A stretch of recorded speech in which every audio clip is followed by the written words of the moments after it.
இப்படியே போச்சுன்னா அவ்வளோதான். தமிழ் சினிமாவை இழுத்து மூட வேண்டிதான். இப்படி தாங்க இந்த 2024 வருஷத்துல தமிழ் சினிமாவுக்கு பெரிய நஷ்டம் வந்து ஏற்பட்டிருக்குங்க. 2024ல மட்டும் தமிழ் சினிமால மொத்தம் 241 படம் வந்து ரிலீஸ் ஆயிருக்கு. இதில் எத்தனை படம் தெரியுமா ஹிட் ஆயிருக்கு? வெறும் 18 படம் தாங்க ஹிட் ஆயிருக்கு. மற்ற படம் எல்லாமே ஃப்ளாப்பு தான். இதனால தமிழ் சினிமாவுக்கு போன வருஷத்துல 1000 கோடி நஷ்டம் வந்து ஏற்பட்டிருக்கான். இந்த நஷ்டத்துக்கான காரணம் என்ன நினைக்கிறீங்க?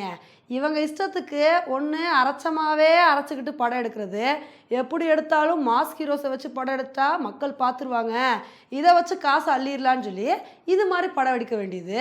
இல்லை அப்படின்னா நம்ம என்ன பார்க்கணும்னு நினைக்கிறோமோ அதை வச்சு படம் எடுக்கிறது இல்லை, நான் என்ன சொல்லணும்னு நினைக்கிறேனோ அதை வச்சு தான் படம் எடுப்பேன், அதை தான் நீங்கள் பார்க்கணுன்னு அவங்க இஷ்டத்துக்கு படம் எடுக்க வேண்டியது.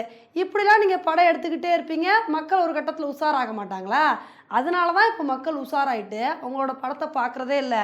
அதனால தமிழ் சினிமா கொஞ்சமாவது நல்லா இருக்கணும் அப்படின்னா இங்கே உள்ள வரலாறை பற்றியும் இங்கே உள்ள மன்னர்களை பற்றியும் படம் எடுக்கணும். அதை விட்டுட்டு நீங்கள் பார்த்தா பாருங்கள், நாங்கள் இஷ்டத்துக்கு தான் படம் எடுப்போம்னு வச்சுக்கோங்களேன், அவ்வளோதான். தமிழ் சினிமாவை இழுத்து மூடிட வேண்டியதுதான். இனிமேலாவது உருப்படியாக படம் எடுங்க.